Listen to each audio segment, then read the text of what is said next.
Hello wrestling fans, I am the ProWrestleMachine. And this is July 1st, 1996 Wrestling Observer Newsletter. Titan Sports lawsuit vs. WCW Hall and Nash. King of Ring 1996 with downplay and report of legendary Austin 3:16 Genesis. More. By Observer Staff. Wrestling Observer Newsletter. P.O. Box 1228, Campbell, California 95009-1228. July 1, 1996. War has been declared. War has been accepted. Those are the main catchphrases of the top angle this week in both WWF and WCW. But in reality, this has nothing to do with the angle on television, and everything to do with the angle on television. Titan Sports on June 20th filed both a lawsuit and a request for a restraining order against Turner Broadcasting, World Championship Wrestling and Eric Bischoff, largely as a result of WCW's top angle involving Kevin Nash and Scott Hall invading WCW. The lawsuit has 4 counts. The first is unfair competition under the Lanham Act, claiming WCW has used false and misleading descriptions of fact that is likely to cause confusion in the marketplace and deceive consumers that Titan is affiliated or sponsors an interpromotional angle. The second count is trademark and trade dress infringement and false designation or origin, regarding WCW using the trade dress and persona of Razor Ramon, a Titan trademark. The third count in Connecticut unfair competition, citing a violation of Connecticut law by WCW's misleading descriptions of fact in the angle constitute a deceptive act and that its use of the Razor Ramon persona does the same. It also cites WCW circulating false rumors of impending bankruptcy of Titan Sports as a deceptive act and its constant disparagement of Titan Sports on television and on its hotlines as an unfair or deceptive act. The final count is a defamation and libel suit stemming from the February 5th Nitro show when the lights went out in Lakeland, Florida, and Eric Bischoff and Steve McMichael made comments acting like it was the competition that may have had something to do with the power going out. Bischoff later apologized on the February 12th Nitro show for any inference that Titan was responsible for the outage, although twice that week on the WCW hotline, both Mark Madden and Gene Okerlund made statements not so much saying Titan was responsible, but certainly strongly hinting it was a possibility. Titan is asking in the suit that TBS and WCW be required to disgorge all profits earned as a result of this angle, both for the June 16th and July 7th pay-per-view shows because Titan is claiming WCW used bait-and-switch tactics on the June 16th show, leading viewers to believe Nash and Hall would wrestle as a WWF team on the June 16th show before announcing that the match would take place on July 7th, and paid triple damages of those profits along with punitive damages and cost of attorney's fees. In addition, Titan filed a request for a temporary restraining order asking 1. WCW be prohibited from making any statements or visual indications that the WWF is affiliated in any way with this angle or that any wrestler appearing on the WCW programs are in any way affiliated with WWF. 2. Using any misleading description of fact that is likely to cause confusion or deceive the public as to the affiliation of any of the wrestlers appearing on any WCW programs. 3. Using any of Titan's trademarks for names or dress that would cause confusion among viewers. 4. Making references to Scott Hall as either Razor Ramon or the bad guy or presenting him with a Hispanic accent or being from a Hispanic background, with slicked black hair with a single curl in the front, with a toothpick in his mouth or behind his ear, gold chain or chains around his neck, wrestling shorts, wrestling boots, a vest, elbow and knee pads, razor blade jewelry or designs on his clothing or anything else used by Hall during his WWF tenure that would cause consumers to believe he is portraying Razor Ramon. 5. Making any references saying Hall is currently affiliated with WWF. 6. Making any references to Kevin Nash as Diesel or Big Daddy Cool or presenting him in that character including a goatee-style beard and mustache, black tank top, black pants, black leather boots, black vest, black fingerless glove or gloves, black sunglasses or anything else utilized by Titan during Nash's tenure with that organization. 7. Making any references saying Nash is currently affiliated with the WWF. 8. Presenting Hall, Nash or any other former Titan wrestler or personality without identifying that person by the character name they will use and explicitly stating which organization that performer is under contract to. 9. Prohibiting playing any videotapes on television or in commercials of Hall and Nash's appearances to this point on Nitro and the Angle on the June 16th pay-per-view show. 10. State 3 times during every Nitro broadcast and on the preview show for the July 7th pay-per-view show that Scott Hall and Kevin Nash are both under contract to the WCW and all their actions since May 27, 1996 have been at the direction of WCW. Any statements made by us or suggestion made by us that Hall or Nash were affiliated with the WWF were false and misleading. The WWF was not, and has not been in any way affiliated with the portrayal of Hall and Nash since May 27, 1996, and there will not be any matches between WWF wrestlers and WCW wrestlers on Nitro on any of our shows, or on any of our pay-per-views. Any statement or suggestion to that effect by WCW and TBS personnel was false. If you wish to view WWF wrestlers, you should watch the WWF's programs, including Monday Night Raw, which airs on the USA Network Monday nights at 9 p.m. EST. Attorneys David Dunn, representing WCW, and Jerry McDevitt, representing WWF, appeared before Judge Peter Dorsey in U.S. District Court for the District of Connecticut on June 24 for 2 hours of arguments regarding the temporary restraining order. Dorsey, who is in the middle of a major organized crime drug case, after 2 hours stated that he doesn't know wrestling and doesn't have the time at this point to devote to the case, but when his current case is complete, he will devote 4 days to hearings on the subject matter, which is expected to be by around the second week of July. The key to that is that this hearing won't take place before the pay-per-view, which is the key date, so WCW, which has largely kept quiet about the case, considered no ruling to be a major victory. WWF is still exploring other legal options and hasn't given up the attempt to get the angle changed before the pay-per-view takes place. Neither Vince McMahon nor Eric Bischoff were at the hearing, although both, along with Nash, Hall and Titan Sports President Linda McMahon, may be required by the judge to be at the subsequent hearing or be available for depositions in the case. Among the key points in the hearing were Dunn pointing out that over the past few years, there have been 41 wrestlers who have left one company to go to the other, and in 28 of those cases, the wrestlers switched companies while maintaining the same name and basic persona, and there has never been a lawsuit filed before. Dunn claimed that most of Hall's mannerisms, from his look, the style or trunks, the hairstyle, the toothpick, and even referring himself as the bad guy, were created by WCW for its Diamond Stud character, and that it was Titan who copied all of that to create Razor Ramon. McDevitt argued that if they were to call he and Nash Diamond Stud and Vinny Vegas, they would have no problem, but by not giving Hall and Nash a name, the public was believing they were still Razor Ramon and Diesel. At one point, Dorsey asked Dunn to have WCW play down the Ramon character, and Dunn said he'd suggest that to his clients, provided McDevitt agreed he wouldn't sue WCW based on anything that takes place on the July 7 pay-per-view show, which McDevitt wouldn't agree to.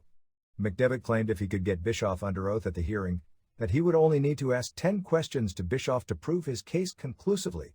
McMahon, in a press release by Titan, stated that he regretted filing the suit but said that I have finally been pushed up against a wall with no other options to protect my company. My wife and I have committed our adult lives to building the World Wrestling Federation. This company competes very well and I dare say, stays ahead in a marketplace where quality of programming, creativity, star development and consumer interest reflects success. However, when a giant competitor uses your very creations to dupe and confuse the public, then the playing field isn't level, and you are forced to fight in a different arena. McDevitt compared the situation to a 1987 lawsuit won by HBO against Showtime when Showtime came up with the commercial slogan of HBO plus Showtime, together is better, with the idea that Showtime was confusing the marketplace, giving the public the idea the two groups were affiliated with each other. He argued that if this angle has the likelihood of confusing the public into believing Hall and Nash represent the WWF in interpromotional matches, that it's an even stronger version of a similar case. Even with Hall and Nash stating on some shows that they don't work for the WWF, by WCW not giving them names, he stated it still confuses the public, and he pointed out that on the June 24 Nitro, it was never stated that the two don't work for the WWF. WCW officials claim that they are researching trademarks for current planned new ring names for Hall and Nash. If the name's clear, they'll be given the names as soon as possible. If not, on the July 7 pay-per-view show, they'll be referred to by the announcers in that match as Kevin Nash and Scott Hall. The irony of the lawsuit is that this reverses the positions of both organizations in a similar 1991 angle involving Ric Flair joining the WWF to feud with Hulk Hogan, wearing what was then the NWA, now WCW Championship belt. Flair was initially portrayed by WWF as being a wrestler under contract to a rival organization, and as the real world champion wearing the rival group's title belt. WCW went to court and won, getting the belt itself back, whereupon McMahon bought a new belt that was a replica of the original. At that point they wound up in court again, and again WCW prevailed in that WWF would not be allowed to show the belt on any of its television shows. McMahon then came up with a clever angle where Jack Tunney banned Flair's belt from appearing on television, and they digitized the belt when Flair would come to the ring, up until the 1992 Royal Rumble when Flair captured the WWF's title belt. Much of the lawsuit or contentions that WWF and McMahon have made all along, stating Turner wanted to buy the company and at several occasions has brought up the idea of doing interpromotional matches and was turned down every time. The suit stated WCW could have put Nitro on at any time on any day but chose to go head-to-head with WWF's most popular show, then started the program a few minutes early to get a jump. The suit claims Nitro was a vehicle to disparage, defame and libel WWF and its talent rather than promote WCW on its own merits. At that point, WCW employees constantly used their media power and unlimited checkbook to suggest WWF talent should join WCW with promises of huge guaranteed contracts and that WCW and its employees and agents constantly circulated phony rumors of Titan's impending bankruptcy. In response, WWF started its parody skits creating characters of Billionaire Ted, Nacho Man, Huckster and Scheme Gene, which the suit claims the public grew to knew as WWF parody characters, and thus when Hall used those terms on the first Nitro, it would confuse the public into believing he represented the WWF. The suit claims that after Hall and Nash agreed to join WCW, that WCW implemented a plan to deceive the public about the status of them, suggesting there was doubt they were coming as a phase of plan to suggest when they showed up it was a surprise, and that they weren't affiliated with WCW. Titan claimed that on the June 10 Nitro, that Bischoff deliberately tried to confuse consumers into believing that WWF versus WCW matches would be on the June 16 pay-per-view show. It should be pointed out that there was the suggestion of that on the June 10 Nitro show, but it was made clear on both Saturday morning and night shows on June 15 that Hall and Nash would not wrestle on the pay-per-view. On the pay-per-view pregame main event show, it was made clear that on the pay-per-view, WCW would give either a yes or no as an answer to the challenge and not that the match would take place. On the June 16 show, and then repeated on June 17 Raw and on most, but not all, shows over the weekend, they aired the complete angle with Bischoff where Hall and Nash both stated they were not affiliated with the WWF. McDevitt contends that there was no disclaimer until the pay-per-view show itself, which was viewed by far less people than had watched the TV angles to that point, so they got the benefit of the pay-per-view buys on June 16 without letting anyone know that Hall and Nash didn't work for the WWF. In addition, after McMahon had stated on June 3's Raw and subsequent Superstars on June 8 that the two weren't affiliated with WWF, Mark Madden on June 12 on the WCW hotline stated, on last week's Raw, Vince McMahon said that Big Daddy Cool and the Bad Guy were no longer affiliated with his promotion. But what else would McMahon say? I mean, when the good old US caught those dirty commie nuclear spies Julius and Ethel Rosenberg and fried them in the electric chair in the 50s, Russia didn't step forward and admit responsibility. Espionage is espionage. It's secret. That same hotline message clearly referred to Hall and Nash in reference to legalities of using non-WCW talent. Indeed, both in the Hall/Nash angle and the libel count regarding the lights going out, the statements with the potential damage in court were 900-line statements by Madden and Gene Okerlund, and really not anything stated on television. If anything, WCW was given a strong warning to monitor what goes on its hotline more strongly, and reports we have are that from this point forward Madden will be required to submit a script 3 days early before his reports air. Of course, using wrestling hotlines to feed the public false information in order to get across angles is as old as the idea of wrestling hotlines, and it isn't as if the WWF didn't manipulate and pull a ruse on the public as to the physical condition of Shawn Michaels in order to set the stage for its current strong business run. In fact, the entire business for both companies was built on attempting to deceive the public while creating angles, which are all inherently ruses. In legal briefs filed by McDevitt, he claimed WCW is deliberately trying to destroy the WWF's reputation by portraying it as sending its wrestlers onto a competitor's show to physically assault personnel affiliated with WCW. Indeed, the whole point of this fraud can reasonably be predicted. The finishes of all matches will be controlled solely by the WCW, and in the end the WCW wrestlers will no doubt trounce the WWF wrestlers, thereby demonstrating organizational superiority. The fact that Titan expects the WCW supposed WWF wrestlers to perform poorly or lose matches contributes to the irreparable injury in this case, precisely to make the WWF services look bad in the eyes of the consumers. The WWF's fourth annual King of the Ring on June 23 at the Mecca Arena in Milwaukee continued the streak of positively received pay-per-view shows. While not the blow-away show that WCW delivered the previous week, it featured several solid matches, an excellent main event, and the bad matches for the most part were kept short and for the most part given enough of a storyline to carry them through at least some of their weaknesses. The show, which sold out 3 weeks in advance with 8,762 paying $142,568, was highlighted by Shawn Michaels retaining the WWF title over Davey Boy Smith in a match that certainly made up for their subpar match on the previous show. While the match was a little slow-paced because they went 26-25, the high spots were for the most part world-class in execution and speed, which is saying something since Smith is a legitimate heavyweight powerhouse. It was the easy pick for best match on the show and ranks behind only the Michaels vs. Diesel match from Omaha as the best major WWF match of 1996. In addition, Mark Marrow and Steve Austin in the pay-per-view opener put on a solid match as well. Aside from the stunning Mankind nearly clean victory over Undertaker, the middle of the card was below par. Vader vs. Jake Roberts told a story that was played out through the show, but it was a short match with a poor finish. The Smoking Guns vs. Godwins again exemplified the weakness in the WWF Tag Team division, as the match was fair and the only great reaction seemed to be a post-match babyface reaction for Sonny. Ultimate Warrior vs. Jerry Lawler, while the worst match of the show from a wrestling standpoint, was basically using Warrior to his best advantage.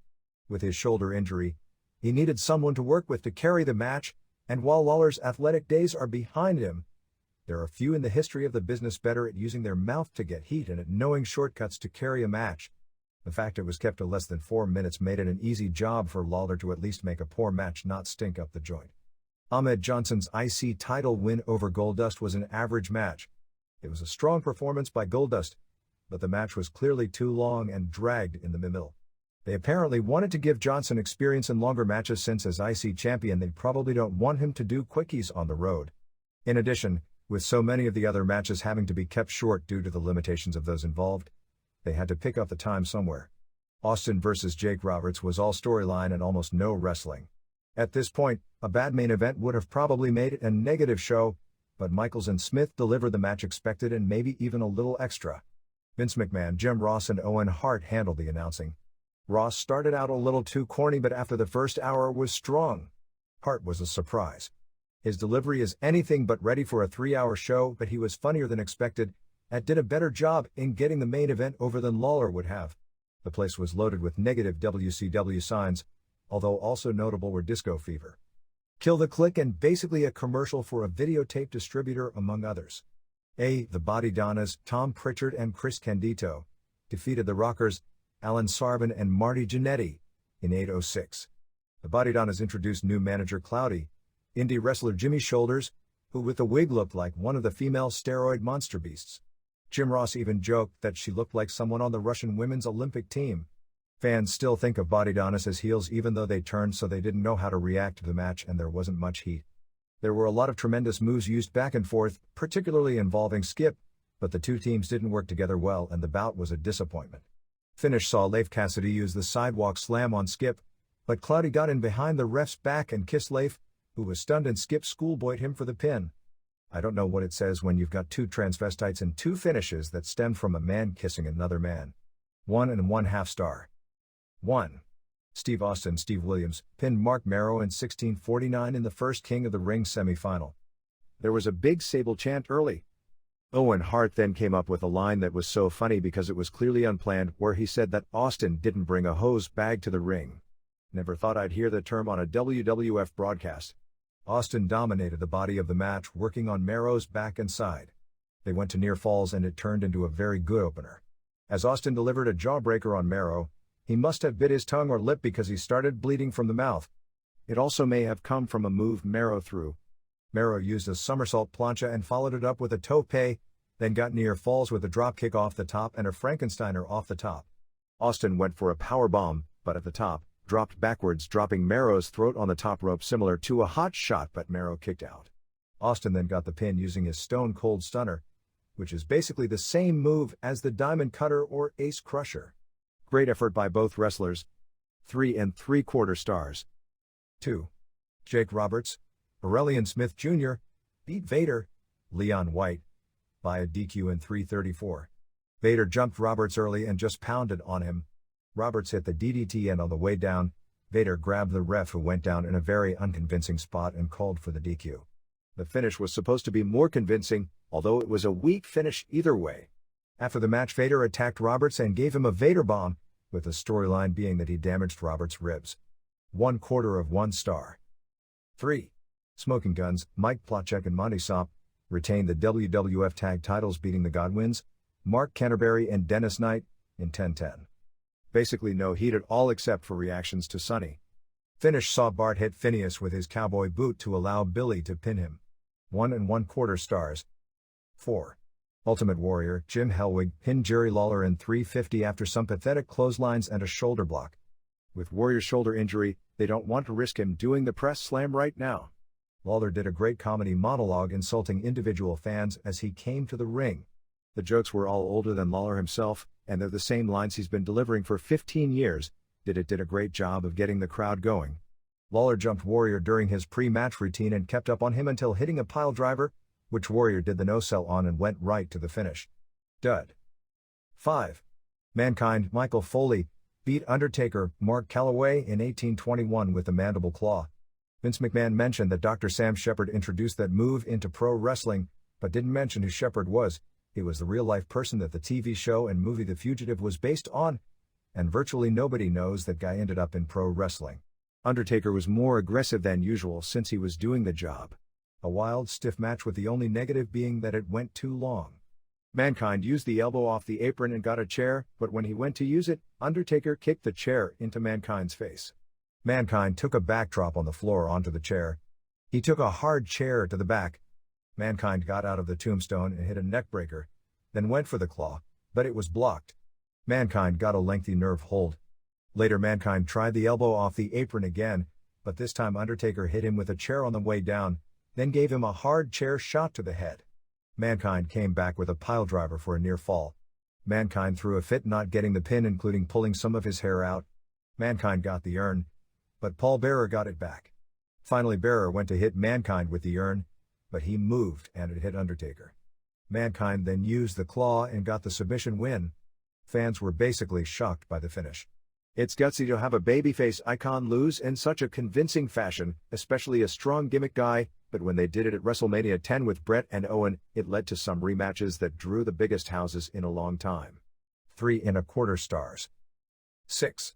Ahmed Johnson, Tony Norris, won the IC title from Goldust, Dustin Runnels, in 1534. Johnson started out aggressively and Goldust was good in putting him over.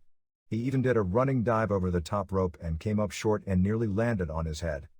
He threw the ring steps at Goldust but missed him by a mile. Goldust threw the steps on Johnson and worked on his back. The match got slow in the middle. At one point there was a screw-up as Johnson was in a sleeper and the ref checked his hand and it went down 3 times, which should be the finish. After a weak pile driver, Johnson started rubbing and fondling on Johnson. After a sleeper, Goldust kissed Johnson again. That triggered the Superman comeback and Johnson got the pin with the Pearl River Plunge. 2 stars. Brian Pillman came out on crutches to do an interview. He basically did his off-the-wall nutty persona to the nth degree. He passed Austin while leaving and Austin was coming, almost teasing the idea that the two were friends, although nothing about it was acknowledged in commentary. 7. Austin beat Roberts in 4:28 to win King of the Ring. The storyline was that Roberts was working on badly injured ribs. Ironically, it was Austin who was hurt legit, as he needed 15 or 16 stitches in the tongue and mouth, done backstage at the building, not in the hospital as was said on television. Austin worked the ribs for about 3 minutes and Gorilla Monsoon came in to stop the match. Roberts begged for him to let it go, which he did. At this point they got a lot of heat and Roberts made a quick comeback before being cut off. Austin got the pin with the Stone Cold Stunner and did a strong post-match interview knocking Roberts' religion and drinking problems. 1/2 of 1 star. 8. Shawn Michaels, Michael Hickenbottom, kept the WWF title, beating Davey Boy Smith, David Smith, in 26-25. Mr. Perfect came out as ref and they teased he'd be a heel ref during the show as he was dressing in Jim Cornette's team's dressing room, and also had a few words with Michaels earlier in the show. Monsoon came out and said that Perfect would be the outside the ring ref, very valuable since almost none of this match took place outside the ring, and that Earl Hebner would ref in the ring. The first 18 minutes of the match consisted of Bulldog holding Michaels generally in a headlock, and working high spots off the headlock. Highlights early were Smith pressing Michaels over his head and dropping him backwards over the top to the floor. He suplexed Michaels outside the ring. Jose Lothario and Cornette had a brief argument. Smith pressed Michaels from the floor and threw him back in. Smith whipped Michaels into the buckles and Michaels did the Ray Stevens bump, and was nailed coming out with a clothesline. With the exception of a sloppy Hurricane Rana off the apron early on by Michaels and kind of a clumsy missed diving headbutt off the top by Smith, the high spots and moves throughout this match were done at a fast speed and were perfectly executed. At one point Michaels went for a power slam, Smith reversed it into his own, but Michaels got behind him and went for the superkick, but Smith blocked it and hit a clothesline. The last few minutes were one near fall after the other until the dreaded Heckner bump. Michaels did an elbow off the top and a terribly weak-looking superkick. Perfect jumped in to make the count, as did Heckner. Perfect stopped counting at 2, but Heckner counted 3 for the win. After the match, Hart, wearing his cast, although in real life his wrist is recovered and he doesn't wear a cast anymore, hit the ring and Michaels basically beat both up for a while until the 2-on-1 got to him. Johnson came in, then came Vader. Cornette hit Lothario with the tennis racket. Hart hit Michaels with the cast. Finally Warrior slammed Vader off the top and the heels ran off to set up the 6-man tag on the July 21st pay-per-view show from Vancouver, British Columbia, called International Incident. 4 1/4 stars. On the evening of June 17th, the night after the funeral of Dick Murdoch, a group of wrestlers from Dallas went into the cemetery where he was buried and had a few beers by the gravestone, and left a six-pack at the grave when they went back home. It seems to be the belief now that Murdoch may have died of a massive stroke rather than a heart attack, although no autopsy was performed. He had been bothered for some time by high blood pressure and had refused to take any medication for it. He had a nosebleed for more than 24 hours which wouldn't subside and had gone to the emergency room the night before he died and given an inhalant because the doctors believed the nosebleed was allergy-related. There was a large crowd at the First United Methodist Church in Canyon, Texas, which was mainly attended by local wrestling types and others who knew him from around town. Many of the wrestlers from Dallas made the trek, as did Dory Funk and wife Marty from Florida. Terry Funk and his wife were on vacation in Europe, his most famous longtime rival Herb Gerwig, Killer Carl Cox, midget wrestler Cowboy Bradley and women wrestlers Jean Antone, Marie Laverne and Kay Noble. Dusty Rhodes, Murdoch's longtime tag partner, mentioned Murdoch's death both on the main event show and also on the pay-per-view show on June 16th. WWF acknowledged it on Raw on June 17th and ECW on its television show on June 18th with Sandman drinking a beer to his memory. In fact, Murdoch was buried with a Coors bottle. New Japan had President Seiji Sakaguchi come into the ring with a large photo of Murdoch at the Skydiving J Show, a TV taping, on June 17th at Budokan Hall, and they did a 10-bell salute, as did numerous indie promotions in the United States. Since moving back to the Amarillo area in 1995, Murdoch had run a bar on the outskirts of town along with his infrequent wrestling appearances. Pro Wrestling Fujiwara Gomi, the last company he had worked for in Japan, has scheduled a Dick Murdoch memorial show on July 27th in Kawasaki, with the gate being sent to Murdoch's family. A couple of added career notes not in last week's issue. Murdoch wrestled under other ring names such as Big Daddy Murdoch when he first went to Kansas City in the mid-60s, Ron Carson, as the brother and tag team partner of Don Carson around 1967 in the Chattanooga area, and as the Masked Invader in St. Louis, with a famous unmasking at the hands of Bruno Sammartino in 1973. Murdoch's last show at the Amarillo Sports Arena was on June 6th, not June 13th, as listed in the bio. Between the sound system going out in the ring and ring cables breaking, it wasn't until about 12:30 a.m. that the Sabu vs. Rob Van Dam main event at the June 22nd ECW Arena event went into the ring. 2 minutes into that match, the top rope broke. The two basically ignored it and went through with their scheduled match, with the show ending at about 12:45 a.m. with both Sabu and Van Dam doing stretcher jobs after Sabu had scored the win using the Arabian Facebuster, despite the fact the top ropes were broken. In the process, it appeared Sabu re-injured his hand. Thus ended Hardcore Heaven 96, one of ECW's best shows, according to most reports. We did also get several negative complaints regarding the show, citing it lasted too long and about all the mechanical problems, certainly its longest, and the company's all-time record crowd as well. A crowd reported in excess of 1,500 jammed the ECW arena for a 5-hour-long show. The show had more technical down points than ever before, but even more amazing up points. Besides the ring problems, which Paul Heyman after the show was blaming on Al Poling, 911, who runs Ted Petty's ring business, who he claimed gave them a bad ring, blaming it on ECW giving Brian Lee the choke slam finishing move. There was another major in-ring hurdle in regard to the much-hyped Taz vs. Paul Varland's so-called shoot fight. The match was actually the second most hyped match on the show, stemming from an angle 3 weeks earlier. The idea was to create the idea that Taz was a world-class shooter by having him beat a proven UFC fighter. However, Varlins refused to do a clean job several days before the show. Since Heyman knew there could be problems in the ring and the match could stink up the joint, he moved it too early in the show. A compromise finish was worked out where Perry Saturn dropkicked Varlins from the top rope, allowing Taz to give Varlins a suplex and use the choke finisher in 2:24. After the match, Taz turned the heat on the fans who were mad about the poor match and weak finish, saying that he could have beaten Varlins clean, but it would have made all the ECW fans happy to see an ECW guy stretch a UFC guy, and he didn't want to make the fans happy. There was tremendous heat regarding Varlins in the days leading to the show, including a possibility that he wouldn't show up. He also missed a scheduled session working out the match 4 days beforehand.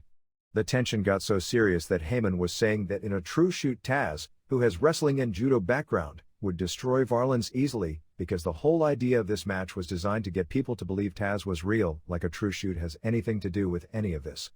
Heyman also stationed numerous heel wrestlers at ringside for the match, both eliminators, Shane Douglas and Rob Van Dam, presumably in case there were problems in the ring. Varlins claimed working for ECW was like being involved in the classic conch shell game. He said when they brought him in, they gave him no indication where he or the angle was going.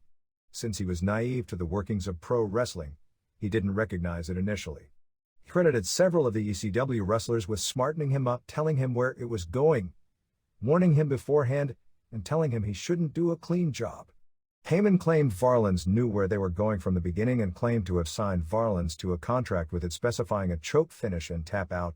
Varlins said he wished he had more practice before being thrown in there and that the two worked out once for 2 hours on the mat, but hardly worked out the match at all, and said he had no problems losing as long as it was a cheat finish, but they weren't paying enough for him to do a clean job. Plus, with him scheduled to be in the September UFC tournament, he didn't think it was a smart career move to do a clean job to a pro wrestler even in a worked match. He said Heyman was pressuring him up until the last second to do the clean finish because he told him he felt it was important not to screw the fans, and even told him he'd ruin him in the pro wrestling business for 3 years if he didn't do the clean job. Varlins claimed he's not really interested in doing pro wrestling regularly until he's done with Vale Tudo rules fighting, which is several years down the road anyway.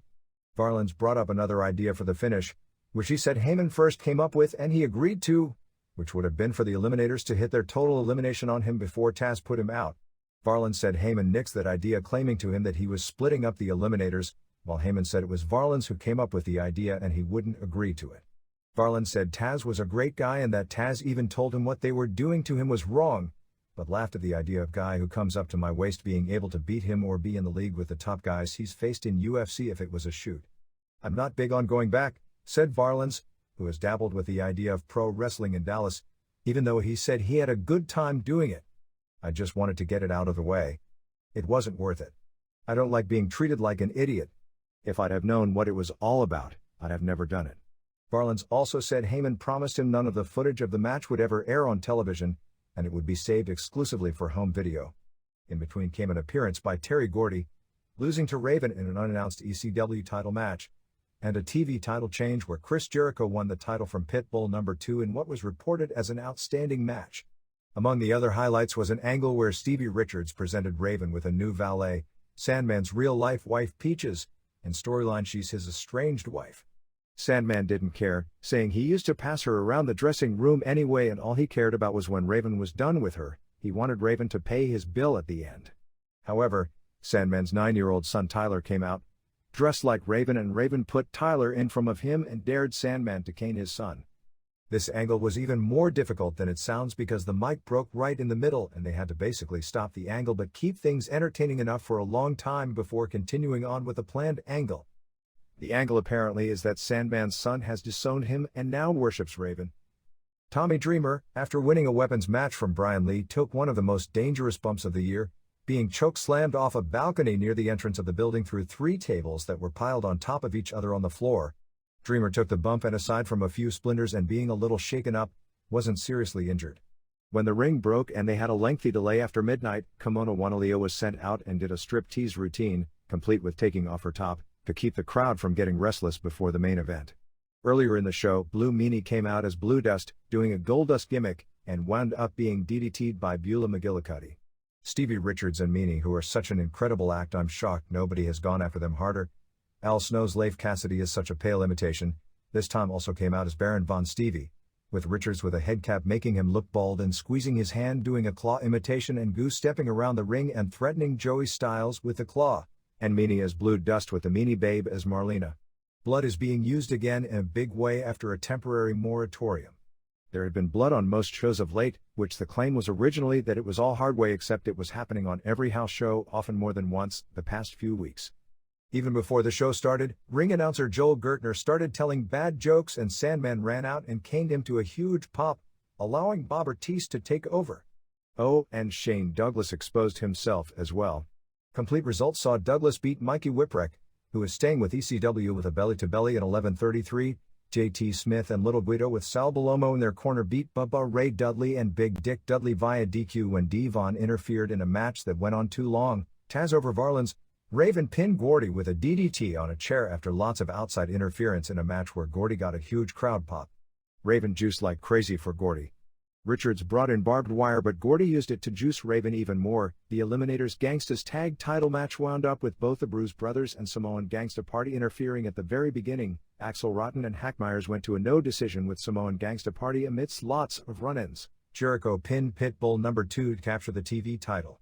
Pitbull No. 2 bled, although his may have been an accident. Pitbull No. 2 accidentally hit Francine, who was being bothered by Douglas at ringside. Dreamer pinned Lee in a weapons match where they collected all the weapons brought by fans before the show and put them in 4 garbage cans and the wrestlers used all of them. After the match, Dreamer took the incredible bump, and Sabu's win over Van Dam finished the show.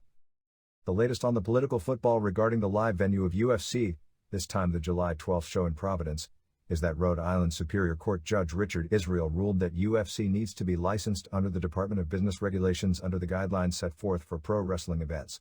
As of press time, the DBR had not issued the show a license, so ticket sales have been suspended for the past 2 weeks in Providence, Rhode Island. Semaphore Entertainment Group promoter David Isaacs said that they expect to get a license this week as Semaphore Entertainment Group is amenable to the DBR's proposals regarding medical provisions. If it falls through, Semaphore Entertainment Group has backup contingency plans. The bracketing for the tournament has a first round of Don Fry versus Mark Hall, Gary Goodridge versus John Campatella, Mark Coleman versus Kevin Yakub, a Muay Thai fighter from Decatur, Georgia who is a replacement for Frank Loebman who pulled out over a supposed training injury, and Brian Johnson versus Scott Fiedler. If things go as expected, and they rarely do, it will probably wind up with Fry against Coleman in the finals, which will be a real test for Fry since Coleman is a world-class wrestler having placed second in the World Championships in freestyle in 1994 at 220 pounds and would be in good shape since he recently participated in the Olympic trials, placing 6th. The second Pancrase pay-per-view got murdered by the Game 5 of the NBA playoffs, as buys were cut more than in half from the first show with just over an 0.1 buy rate and 25,000 total buys, approximately $110,000 company gross. The third pay-per-view show, set for August 16th, which will be a best-of-historical show highlighting Ken Shamrock, Frank Shamrock, Boss Rutan, and Minoru Suzuki, appears to be an important test to see if buys rebound. The tentative plan is for a 4th date in October, which presumably would be the September 7th card from Tokyo Bay NK Hall with a double main event of Rutan versus Masakatsu Funaki for the championship, and Ken Shamrock versus Suzuki. Results. June 13th, Salt Lake City, Utah, WWF 4032, New Rockers b Bushwhackers, Savio Vega b Owen Hart, Mark Mero b Hunter Hearst Helmsley, Steve Austin b Duke Dries, Ahmed Johnson b Davey Boy Smith, Ultimate Warrior b Vader Core, WWF Tag Titles, Godwins b Smoking Guns DQ, Undertaker b Mankind, WWF Title, Shawn Michaels b Goldust. June 14th, Norfolk, Virginia, WCW 4000, Dick Slater b Disco Inferno, Medusa b Rob Parker, WCW Cruiserweight Title, Dean Malenko b Brad Armstrong, Chris Benoit b Rocco Rock, Diamond Dallas Page b Jim Duggan, Lex Luger b Randy Savage DQ, WCW Title, Ric Flair b The Giant DQ. June 14th, Lakewood, Ohio, Cleveland All Pro Wrestling, Joe Legend b Mike Legacy, Calavera Cortez b Roadhog, Scott Stone b Rhino Richards, Psycho Mike b Bonecrusher Broca, Theater of Pain b Super Mario and Canadian Bad Boy, Alexis Machine b Christian Cage, Bobby Blaze b Sexton Hardcastle, Jimmy Valiant and Bo James b Pain and Agony DQ, Johnny Swinger b Manny Fernandez Original DQ. June 14th, Oklahoma City, Power Zone Wrestling Alliance, Rock and Roll Cowboy B/DQ, Oklahoma Kid B Billy Phoenix, Tom Jones B Rajun Cajun, Slash and Damian Kincaid NC Chopper and Nightmare, Psycho and Super X B Randy Rhodes and Rick Garrett.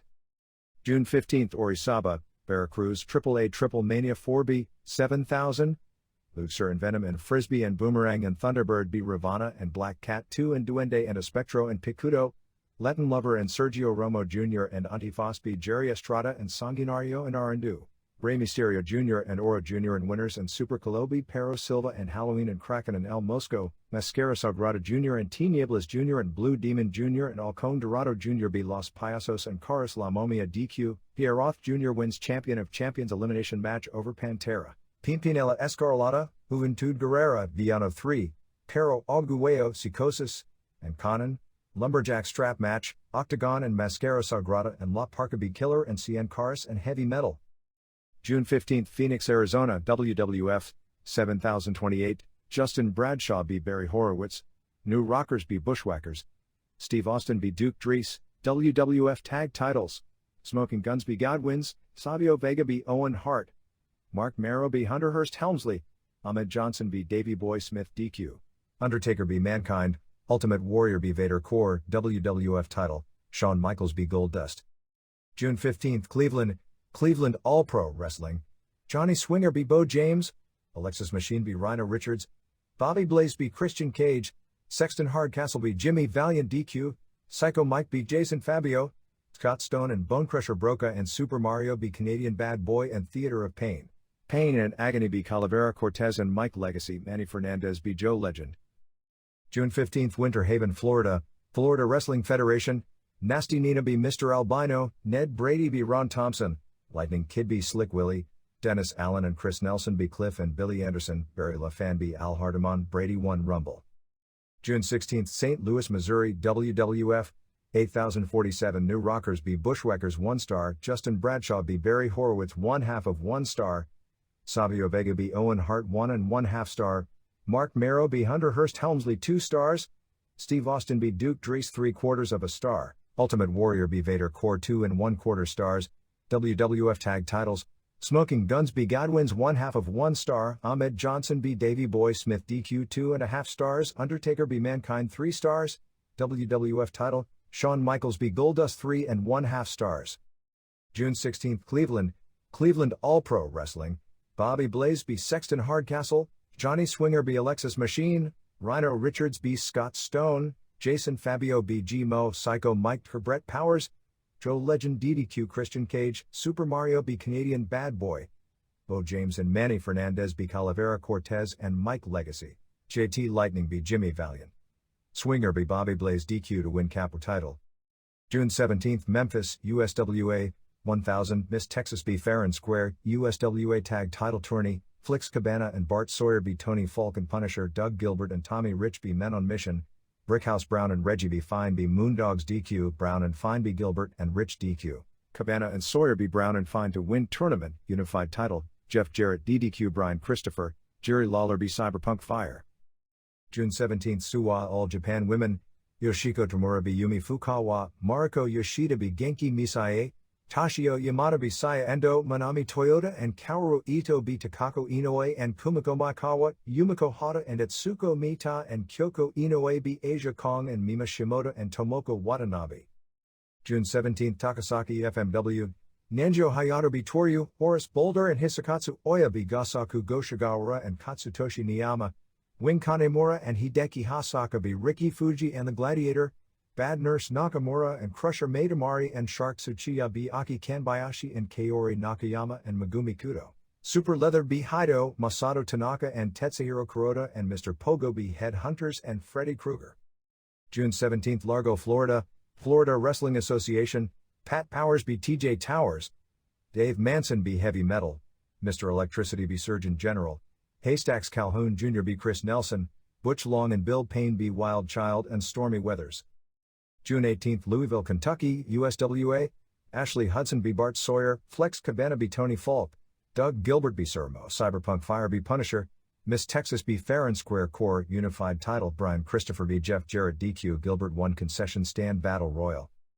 June 18, Shinjio FMW Koji Nakagawa B Gasaku Goshigawara, Haido B Toryu, Miwa Sato and Crusher Matamari and Shark Tsuchiya B Aki Kanbayashi and Kaori Nakayama and Megumi Kudo, Super Leather B Nanjo Hayato, Mr. Pogo B Riki Fuji, Headhunters B Wing Kanemura and Hideki Hasaka, Street Fight, Horace Boulder and Hisakatsu Oya and the Gladiator B Tetsuhiro Kuroda and Katsutoshi Niyama and Masato Tanaka.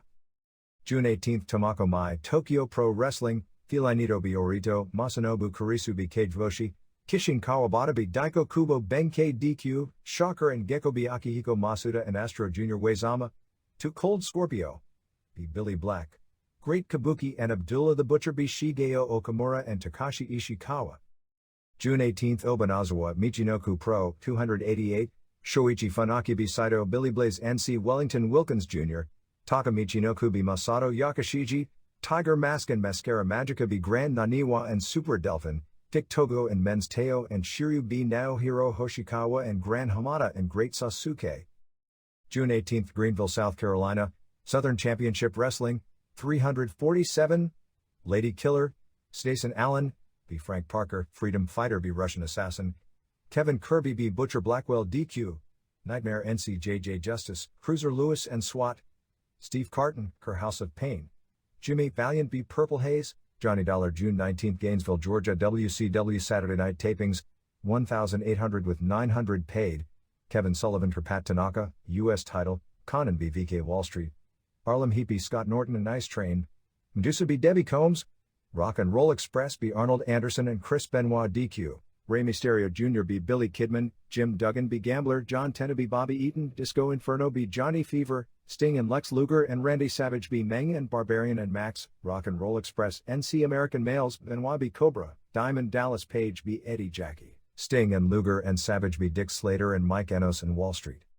June 19, Tokyo Karaku and Hall Samurai Project Promotions 1000, Kimura B Kadase, Hiroshi Hatanaka B Sham Matsuzaki, Guerrero Diablo B Tatano, Miyamoto B Ho Dae Min, Yoshiaki Yatsubi Uchumajin X, Yuki Ishikawa B Axe Thunder Otsuka Ryumago and Akiyama and Mummy and Miyamoto B Mr. Pogo and Goro Tsurumi and Ishin and Silver X.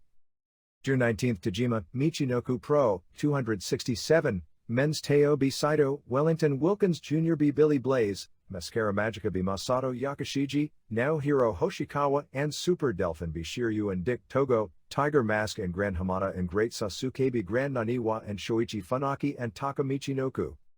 June 19, Obihiro Tokyo Pro Wrestling, Orito B Filainito, Billy Black B Masanobu Kurisu, Kageboshi and Uezama B Shocker and Akihiko Masuda Astro Jr. B Gecko, Daiko Kubo Benkei B Shigeo Okamura, Great Kabuki and Abdullah the Butcher B Kishin Kawabata and Takashi Ishikawa.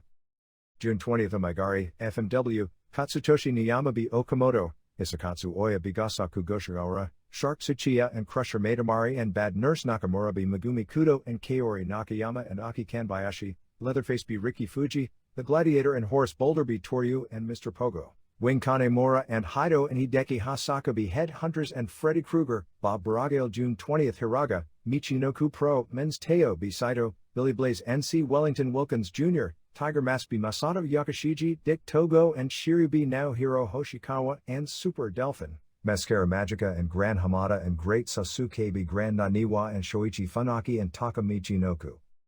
June 20th, Tokyo LLPW, 290 Soriyokino B Sonoko Kato, Michiko Nagashima B Watabe Eagle Sawai B Keiko Aono Bomber Hikari and Chikeo Nagashima and Toshie Sato B Michiko Omukai and Mizuki Endo and Norio Tatano, LLPW 6 Women Title Tourney Finals. Yasha Kurenai and Mikiko Futagami and Carol Midori B Kurula and Shinobu Kandori and Rumi Kazama to become first champions. June 20th, Hogansville, Georgia, North Georgia Wrestling Alliance, John Arden B Mr. Dion, Lee Thomas B Keith Arden, Bubbles the Clown B Ken Arden DQ, Colt Derringer and David Young B Harley Davidson Crew, Punisher B Bull LeDuc. June 20th, Pulaski, Virginia, Southern States Wrestling, Scott McKeever B David Lynch, TCB Man B Skinhead, Frank Parker and Roger Anderson B America's Most Wanted, Bad Boy Buck B Ripley Von Slam, Scott Sterling B Bo James. June 21st, Plymouth Meeting, Pennsylvania, ECW, 400 Devon Storm and Damian Kane B Bad Crew, JT Smith and Little Guido B Axel Rotten and Hack Myers, John Cronus B Mikey Whipwreck, Raven and Stevie Richards B Bubba Ray Dudley and D Von Dudley, Rob Van Dam b. Chris Jericho, Taz and Bill Alfonso b. Sandman and Todd Gordon, ECW TV title, Pitbull No. 2 b. Perry Saturn, Shane Douglas b. Sabu, Brian Lee and Bruce Brothers b. Gangstas and Tommy Dreamer. June 21, Tijuana, Norte, California, AAA 3700, Los Pandilleros 1 and 2 and 3, the X-Men 1 and 2 and 3, Baja California LT. HWT. Title Tournament, Halloween b. Pero Russo, Leo del Enfermero b. Leon Negro, Halloween b. Enfermero to win title, Thunderbird b. Halloween Iwas LT. HWT title Lumberjack strap match, Damian b. Mascara Sagrada Jr. to regain title, Super Colo and Tinieblas Jr. and La Parca b. Cibernetico and CN Cars and Picudo, US and Iwas and AAA titles, Conan b. Pierroth Jr. June 21, Aomori, FMW, Koji Nakagawa b. Okamoto, Riki Fuji b. Nanjo Hayato, Hisakatsu Oya b. Toryu, Miwasato and Bad Nurse Nakamura and Shark Tsuchiya b. Megumi Kudo and Aki Kanbayashi and Kaori Nakayama, Horace Boulder and the Gladiator b. Haido and Hideki Hasaka, Mr. Pogo b. Gasaku Goshigawara, Wing Kanemura b. Freddy Krueger, Headhunters and Super Leather b. Tetsuhiro Kuroda and Katsutoshi Niyama and Masato Tanaka. June 21, Fujisaki, Michinoku Pro, Shoichi Funaki b. Saito, Billy Blaze b. Wellington Wilkins Jr., Taka Michinoku b. Masato Yakashiji, Mascara Magica and Tiger Mask b. Super Delphin and Grand Naniwa, Shiryu and Men's Teo and Dick Togo b. Great Sasuke and Grand Hamada and Naohiro Hoshikawa. June 21, Las Vegas, Ladies International Wrestling Association, 200, Liz Chase and Lori Lynn 1 Battle Royal, Brittany Brown b. Ramblin' Rose, Candy Divine b. Psycho Sybil, Joni Lee and Frankie DeFalco b. Angie Jeanette and Buddy Valentine, Fabulous Moolah and Johnny May Young DDQ Chase and Lynn, Bull Nakano b. Akira Hokuto. June 21, Wayne, Michigan, Great Lakes Wrestling, Mike Kelly b. Dr. Jerry Dredd b. Roughhouse Rob, Rico Rodriguez and Calavera Cortez b. Killer Keith and Bo Lewis, Nighthawk b. Bobby Lee, Skullgans b. Mike Legacy, Bobby Clancy b. Steve Nixon. Dread 1 Battle Royal. June 21, Fall Branch, Tennessee, Southern States Wrestling 30, TCB Man b. Scotty McKeever, Bubba b. Jim Stud, Bad Boy Buck b. Ripley Von Slam, Danny Christian and TCB Man and Stud b. Frank Parker and Roger Anderson and David Lynch, Killer Kyle b. Manny Fernandez Original, Scott Sterling DDQ Bo James. June 21, Rome, Georgia, North Georgia Wrestling Alliance, Kid Ego b. Kenny D, Miss Brandy b. Lady Mandy, Jason Valentine b. Nasty Critter DQ, Dusty Dotson and Scott Prather b. Keith and John Arden, Steve Lawler and Jailhouse Rocker b. Ken Arden and Superstar. June 21, Rossville, Georgia, TWA, Michael Collins and Outpatient b. Cyber Team 5000, Randy Watkins b. Jimmy Sharp DQ, Chuck Colt and Rick Justice b. Joel Travis and Risk Taylor Core, Scott James b. Terry Phoenix. June 22, Philadelphia ECW Arena, ECW 1511 sellout, Shane Douglas b. Mikey Whipwreck 2 3/4 stars, JT Smith and Little Guido b. Bubba Ray Dudley and Big Dick Dudley DQ 2 stars, Taz b. Paul Varlands 1 star, ECW title, Raven b. Terry Gordy 2.5 stars, ECW tag titles, Eliminators NC Gangstas Dud, Axel Rotten and Hackmeyer's NC Samoan Gangsta Party, Matthew and Samula Noya, Dud, ECW TV title, Chris Jericho Pit Bull No. 2 to win title 3.25 stars. Weapons match, Tommy Dreamer b. Brian Lee 3.5 stars, Sabu b. Rob Van Dam 4 stars. June 22, Sapporo Nakajima Sports Center, All Japan Women WWWA Champions Night, 4,500, Sai Endo D. Takahashi Atsuko Mita and Genki Misae b. Tashio Yamada and Yumi Fukawa All Pacific Tourney Semifinals, Kaoru Ito b. Tomoko Watanabe, Reggie Bennett b. Mariko Yoshida, Asia Kong and Yoshiko Tamura b. Kumiko Makawa and Yumiko Hata, WWWA Super Light Title, Shaparita Asari b. Ri Tamada, All Pacific Title Finals, Bennett b. Ito to win title, WWWA Tag Titles 2 of 3 falls, Manami Toyota and Mima Shimoda b. Kyoko Inoue and Takako Inoue 32-48. June 22, Naruko, Michinoku Pro, 431, Grand Aniwa b. Sugimoto, Billy Blaze b. Saito, CMLL Welterweight Title Mascara Magica b. Super Delphin to Unify Title, WWF LT. HWT Title, El Samurai b. Great Sasuke to win title, Shoichi Funaki and Takamichi Noku and Shiryu and Men's Teo and Dick Togo b. Masato Yakashiji and Naohiro Hoshikawa and Wellington Wilkins Jr. and Tiger Mask and Grand Hamada. June 22nd in Sonota, Norte, California, AAA 500, Shemu B. El Astro, Thunderbird B. Halloween, Damien and Pandillero I and Super Toro B. Leon Negro and El Porco and Slotman, Pierroth Jr. and Cien Cars and Frankenstein B. Teen Yables Jr. and Mascara Sagrada Jr. and El Cicotoligo. June 22nd, Fall River, Massachusetts, Century Wrestling Alliance, 850, Ace Darling B. Devon Storm, Jimmy Snuka B. Metal Maniac, Joel and Rocky Davis B. Jose Valenzuela and Gino Caruso, Steve Bradley B. Flame, Prankster B. Sonny C. DQ, Kevin Sullivan B. Snuka, El Mascarado, Bert Centeno B. Pink Assassin, Count Legacy B. Knuckles Nelson, Hugh Morris B. Inferno Kid, Vic Steamboat B. King Kong Bundy DQ, Storm and Eric Spraxia B. Public Enemy DQ. June 22nd, Kaneki, Tokyo Pro Wrestling, Felinito B. Orito, Masanobu Kurisu B. Akihiko Masuda, Shocker and Astro Jr. B. Gecko and Sakikage, Wozama B. Billy Black, Great Kabuki B. Kishin Kawabata, Abdullah the Butcher and Kabuki and Daiko Kubo Benkei B. Takashi Ishikawa and Kawabata and Shigeo Okamura. June 22nd, College Park, MD, Mid-Eastern Wrestling Federation, Lucifer B. Bob Starr, Mark Schrader and Earl the Pearl B. Steve Corino and Cat Burglar, Schrader 1 Battle Royal, Jimmy Cicero B. Julio Sanchez, Virgil B. Mike Sharp, Knuckles Sandwich B. Joe Thunder, Jim Powers B. Romeo Valentino, Glenn Osborne and Dark Rebel, Chuck Williams, B. Doink and Mike Corey DQ, Boo Bradley B. Corporal Punishment. June 22nd, Poplar Bluff, Missouri, North American All-Star Wrestling, Big Mama Cyrus B. Samantha, Man Mountain Mike B. Pink Phantom, Bone Crushers B. Action Jackson and Ricky Steele, Colorado Kid and Giant Warrior B. Shaw Williams and Steve Stratton, Chris Graham and Justin St. John B. Man Mountain Mike and J.C. Ice, Phantom and Charlie Parker B. Ron McClarty and Reggie Montgomery, Graham and St. John D. Bone Crushers, Kid and Warrior B. McClarty and Phantom. June 22nd, Boonville, Indiana, Hook and Shoot Promotions, 150 Sellout, Jason Dog B. Todd Nielsen, Kevin Sullen D. Ross Paxson, Jeff Osborne B. Jason 90, Sean Brockmull B. Jim Stewart, Jeff Westfall B. Sam Sharon, Eric Sullivan B. Ethan McLaughlin, Scott Sullivan B. Sean White. June 23rd, Tokyo Korakuen Hall, New Japan, 1,800 Sellout, Black Cat B. Yutaka Yoshi, Hiro Saito B. Tokumitsu Ishizawa, Kunyaki Kobayashi B. Osamu Kido, Brad Armstrong and Norio Onaga B. El Samurai and Jushin Liger, Hiroyoshi Tenzan and Masachono B. Satoshi Kojima and Osamu Nishimura. Hawk and Animal and Power Warrior B. Tadao Yasuda and Junji Hirata and Keiji Muto, 2 of 3 Falls, Akitoshi Saito and Michiyoshi Ohara and Akira Nagami and Tatsutoshi Goto and Shiro Koshinaka B. Tatsuhito Takaiwa and Shinjiro Otani and Yuji Nagata and Takashi Izukai and Shinya Hashimoto 2222.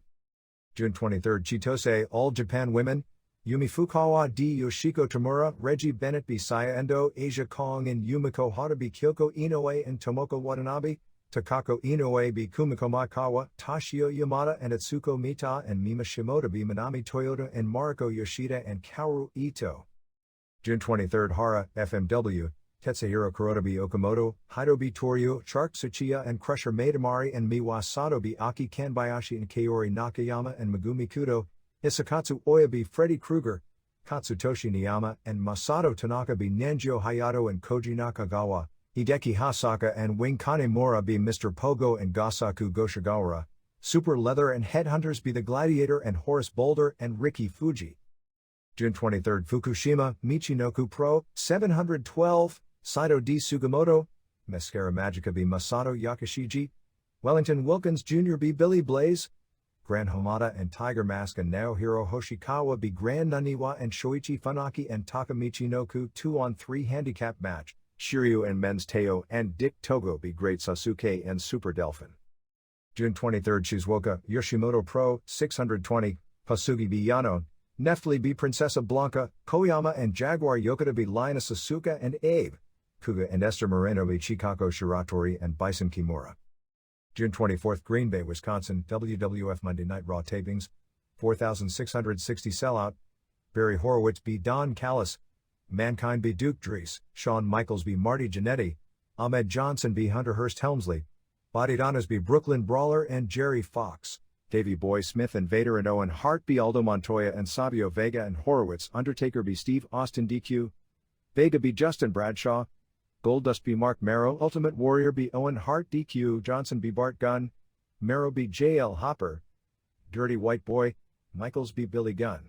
Warrior b. Vader, Undertaker b. Mankind, WWF title. Michaels b. Goldust.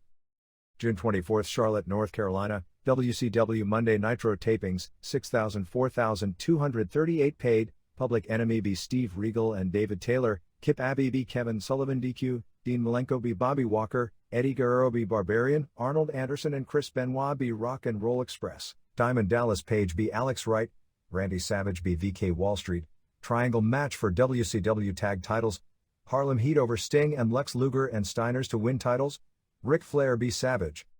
June 24, Tokyo Korakuen Hall, Tokyo Pro Wrestling, 1,400, Orito b. Felinito, Hiroshi Itakura b. Akihiko Masuda, Billy Black b. Masanobu Kurisu, Gecko and Cage Boshi b. Astro Jr. and Shocker, Great Kabuki b. Shigeo Okamura, Weizama b. Daiko Kubo Benkei, Sabu and C. Abdullah the Butcher, Tarzan Goto and Mr. Ganosuke b. Kishin Kawabata and Takashi Ishikawa.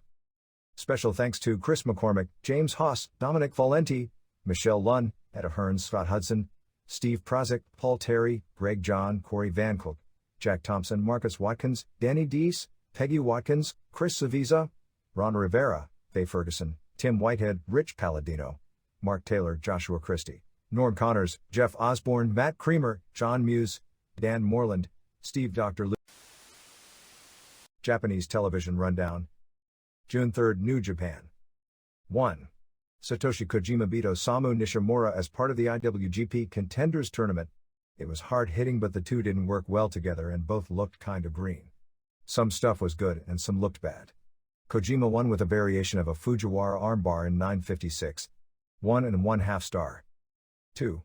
Kazuo Yamazaki and Yuji Nagata beat Shinya Hashimoto and Shinjiro Otani in 11:05 when Yamazaki made Otani submit to a knee bar. They did an angle during the match where Yamazaki kicked Hashimoto hard in his bad knee. Hashimoto sold it by missing a few shows after this match, and Hashimoto came back to injure Yamazaki later in the tour. It lacked heat early but picked up and turned into a very good match. 3.5 stars. 3. Masa Chono and Hiroyoshi Tenzan beat Kensuke Sasaki and Junji Hirata in 13:41 when Tenzan pinned Hirata after a moonsault. A lot of brawling outside the ring and some good stiff in the ring with strong heat.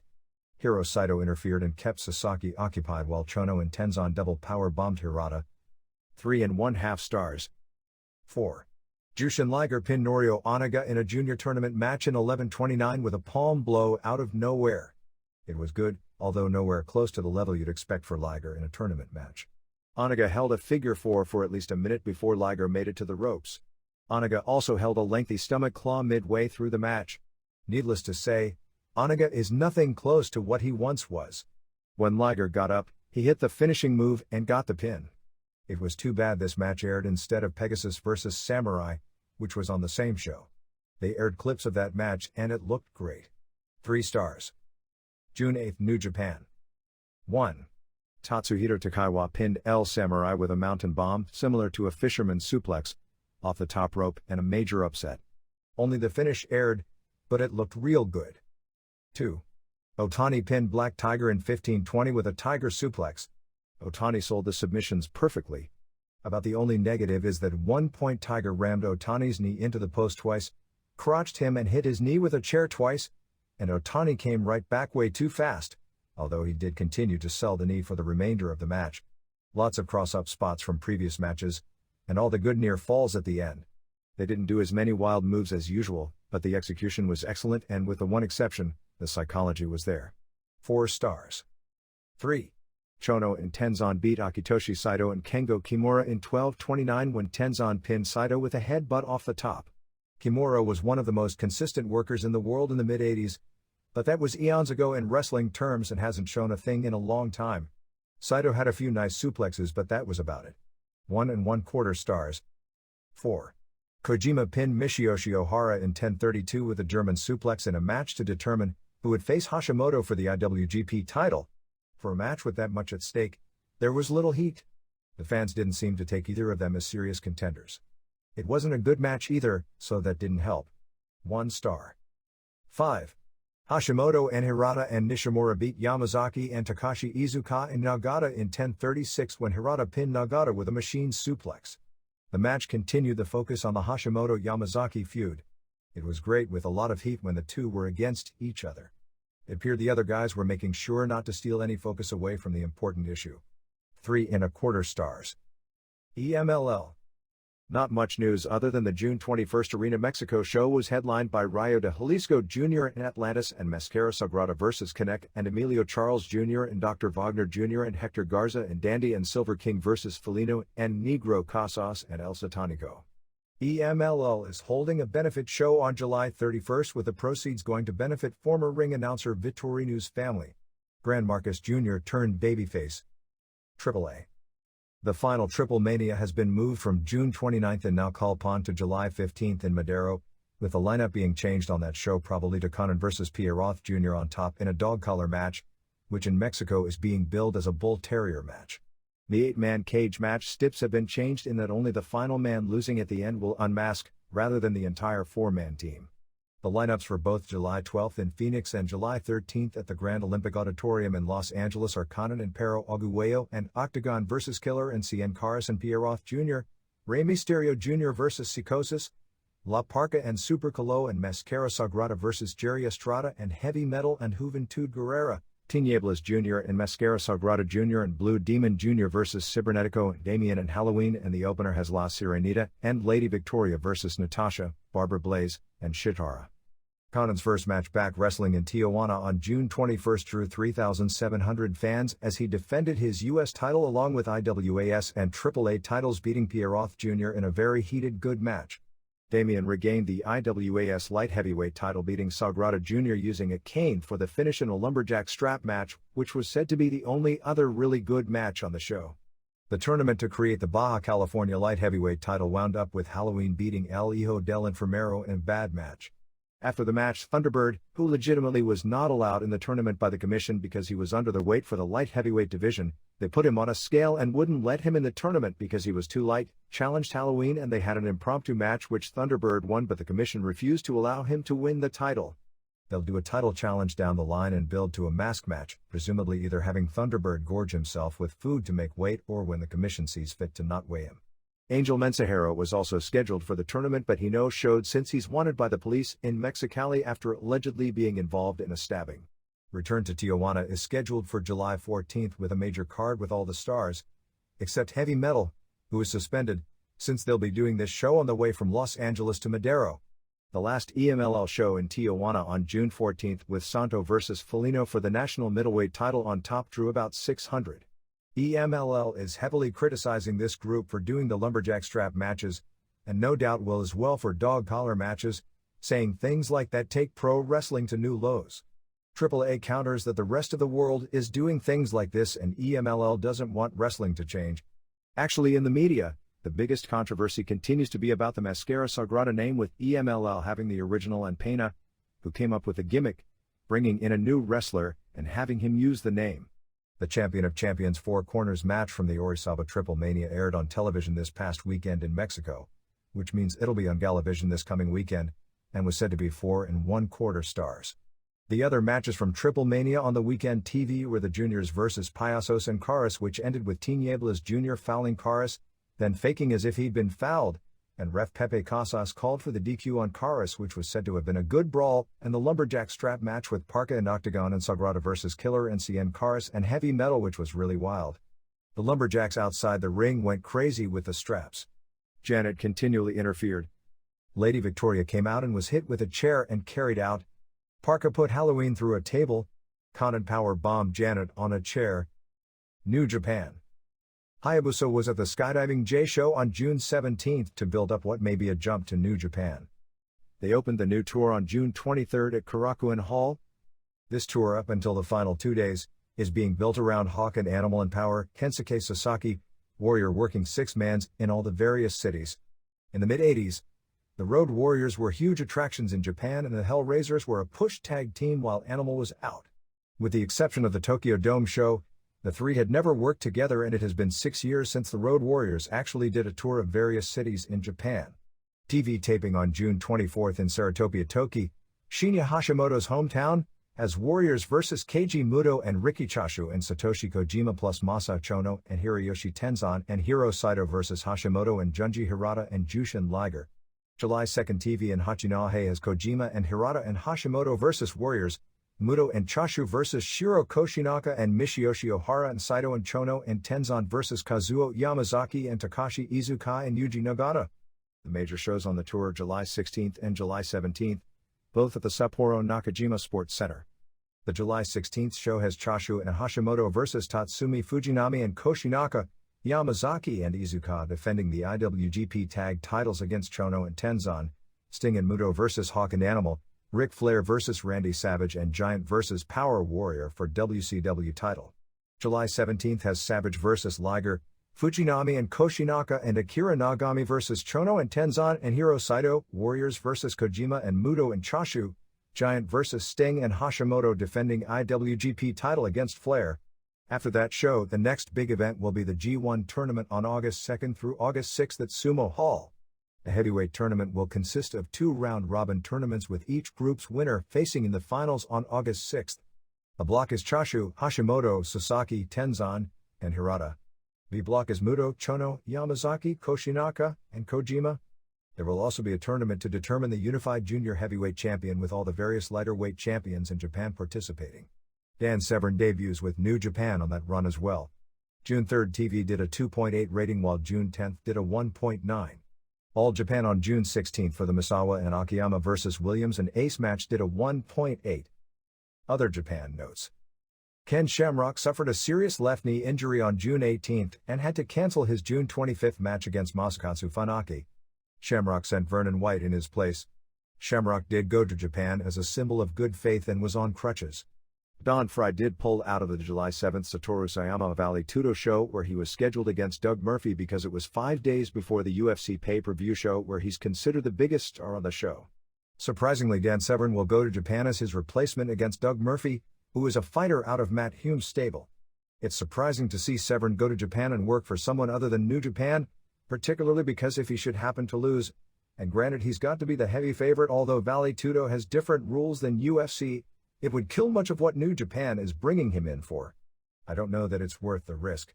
All Japan Women had its WWWA Champions Night on June 22nd in Sapporo before 4,500 fans with Manami Toyota and Mima Shimoda capturing the WWWA tag titles beating Kyoko Inoue and Takako Inoue in a best-of-3 fall match that lasted 32-48 before Toyota pinned Kyoko in the third with the Japanese Ocean Cyclone suplex. It makes Toyota the first woman since Lioness Asuka in 1989 to hold both the main world singles and tag team titles simultaneously. Reggie Bennett came out as All-Pacific champion beating Mariko Yoshida in the first round and Kaoru Ito in the finals of the one-night tournament. There is a lot of talk that Bennett will participate in the women's UFC show in Tokyo in August. Marco Was will debut in Japan for Universal Valley Tudo in a show on August 4th in Uriyasu, Tokyo suburb, as will Harold Howard, UFC 3 finalist. The bracketing was announced for the one-night 6-man tournament for War's 6-man belts on July 20th at Sumo Hall. The current champs Hiromichi Fuyuki and Gedo and Jado vacated the belts to that the tournament winners would get the titles. First round has Genichiro Tenryu and Tatsumi Fujinami and Nobutaka Araya, War and New Japan, versus Nobuhiko Takada and Masahiko Kakihara and Yuhi Sano, UWFI, Koji Kiao and Koki Kitahara and Masaaki Mochizuki, Kiao and War, versus John Tena and Arashi and Osamu Teitoko, former sumo trio Chashu and Kojima and Osamu Nishimura, New Japan, versus Yoji Anjo and Yoshihiro Takayama and Kenichi Yamamoto, Golden Cups, Yamazaki and Iizuka and Osamu Kido, New Japan, versus Fuyuki and Gedo and Jado. After appearing on Ryumago's indie show on June 19 at Korakuen Hall, Mr. Pogo announced that he would no longer be working all the indies and would instead work only with FMW and would be working as a babyface. His first babyface match was actually 2 days earlier on June 17 when he teamed with Masato Tanaka and Tetsuhiro Kuroda to beat the Headhunters and Freddy Krueger, Bob Baragale, in Takasaka. Some changes in Michinoku Pro booking. Great Sasuke and Super Delphin formed a tag team on June 23 in Fukushima, losing a 3-on-2 to Dick Togo and Men's Teo and Shiryu in the main event. On the June 22 show in Naruko, El Samurai captured the WWF Light Heavyweight title from Sasuke in 1305. This was done to put Samurai into the Junior Heavyweight tournament in August since Sasuke is in any way as IWGP Junior Champion. Also, the CMLL welterweight title situation has been cleared up as Mascara Magica, who held the title in Mexico, beat Delphin, who held a Japanese version of the same title. Steve Williams in an interview in Weekly Pro Wrestling said if Giant Baba gives him his permission, he'd like to compete in a UFC. In the NCAA tournament some 15 years ago, Williams beat Severn. For years, basically before legitimate shooting actually started taking place in the past 3 years, Williams was regarded by many as the toughest legitimately of all the pro wrestlers. The first Sabu vs. Abdullah the Butcher match took place on June 24 at Tokyo Korakuen Hall for Tokyo Pro Wrestling. There were a lot of problems leading to the match as Abdullah wanted a juice fist match and Sabu no longer wants to cut himself. The match didn't sell out Korakuen, which says something in itself. Although the match has immediate intrigue, if you consider the total clashes of styles, it's a bad match for both involved and reports from Japan where it was a poor match ending with a no contest in 4:27 with Sabu doing little flying since Abdullah probably didn't want to get anywhere near his crazy spots. Tokyo Pro has another tour from July 24 to July 28 with Abdullah, Sabu, Waizama, 2 Cold Scorpio, Shocker, Astro Jr., Brazo de Oro, and Brazo de Plata. USWA. The final event at the Mid-South Coliseum on June 17 drew a crowd estimated at about 1,000, which has to be a big disappointment with all the hype surrounding the show. Flex Cabana, Dwayne Johnson, and Bart Sawyer, Steve Sawyer, captured the USWA tag titles in the tournament beating Brickhouse Brown and Reggie B. Fine in the finals. The final match at the Coliseum was Jerry Lawler vs. Cyberpunk Fire, with Lance Russell in Fire's corner. The 70-year-old Russell ended up chasing Lawler's manager, Scott Bowden, to the back with his trusty driver. However, Lawler managed to win the match. According to the stipulations, Fire had to unmask, which he did, revealing a second mask. They really pushed the move to the flea market, with the first show on July 1, hard on the June 22 television, saying they are lowering the ticket prices. They were $8, $6, and $5, and that parking would be lower as well. They are promoting being closer to the action hard in as many media venues as possible. The only matches announced for the first show are Bill Dundee vs. Wolfie D in a non-sanctioned match and Goldust and Jeff Jarrett vs. Brian Christopher and Doug Gilbert. It started with Lawler complaining that Fire cost he and Bill Dundee the tag titles when Dundee lost. The loser leaves town, but he was bringing in a new partner. Naturally, it was Dundee under the mask under his former guise as the American Eagle. At this point, General Manager Randy Hales came out disgusted and said he was sick of the behavior of both Wolfie D and Bill Dundee wearing masks after loser leave town matches, and that all the problems started last September when Dundee pulled out a knife on D. He said he wouldn't put up with it any longer and told both to take their masks off. They stalled, wanting the other to do it first, so finally they agreed to unmask simultaneously. As they unmasked, they brawled all over the studio. Hales said he'd book them in a lights-out match with no ref and didn't care what they did to each other. The television main event saw Jarrett defend the unified title against Gilbert. Gilbert had Jarrett pinned with Frank Morrell interfered for the DQ. After the match, Tony Falk clipped Gilbert and Jarrett put him in the figure 4. ECW.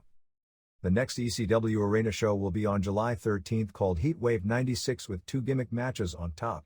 There will be a 4 corners match for the TV title with Chris Jericho, Pitbull No. 2, 2 Cold Scorpio and Shane Douglas. The main event will be a 6-man tag with Raven and Stevie Richards and Brian Lee versus Terry Gordy and Tommy Dreamer and Sandman. Raven and Sandman will be put inside of a cage. Dreamer and Lee will have a match where falls count anywhere. Gordy and Richards will start out on the stage with the idea that the first man who gets to the cage door will be let in to make it a 2-on-1. At that point the door will be locked, but guys can even it up by climbing over the cage into the ring. To make people think they won't do the obvious finish of having Richards get pinned, if Richards is the one pinned, whomever pins him gets Raven's title belt. The other weekend house show was June 21 in Plymouth Meeting, Pennsylvania before 400 fans. The highlight was an excellent match where Jericho was pinned by Rob Van Dam. Van Dam is probably going to face Sabu on August 3 in a stretcher match since Sabu will be in Japan at the time of the next show. They had a match where Taz and Bill Alfonso beat Todd Gordon and Sandman when Taz choked out Sandman in 3:18. Douglas was awarded the match over Sabu when they stopped it due to injury. Finale was the typical brawl with Lee and Bruce Brothers over Dreamer and Gangstas when they put 3 cinder blocks on Dreamer's crotch and smashed the chair on them, leading to the pin. At one point during the match they were in the parking lot smashing each other into cars. Paul Heyman said that New Jack working the show a few weeks back for Angel Amoroso, another promoter in Philadelphia who had formerly worked in ECW, wasn't against his wishes, and that he agreed to it when New Jack reimbursed Heyman half his trans from Atlanta. Here and there. Fabulous Moolah presented her annual show in Las Vegas as part of her LOA convention this year with Bull Nakano vs Akira Hokuto in the main event before 200 fans.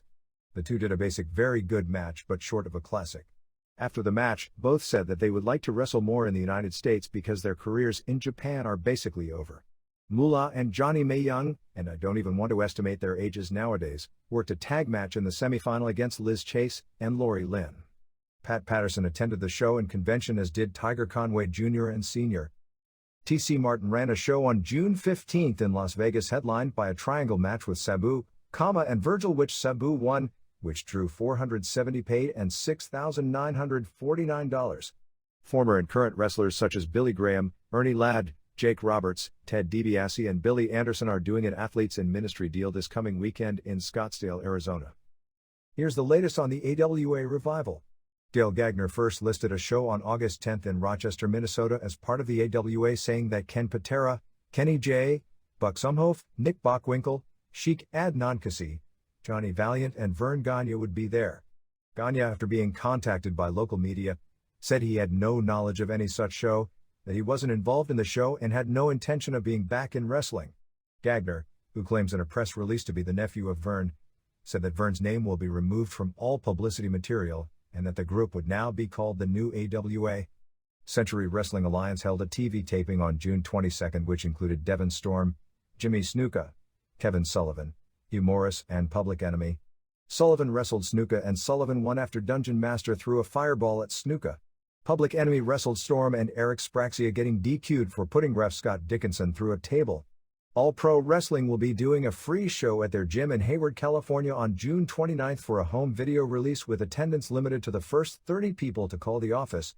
The World Freestyle Fighting Championship scheduled for June 22 in Oklahoma City was canceled again, with a press release stating it was because too many of the fighters would be unavailable due to injuries and the show would be moved to October 14.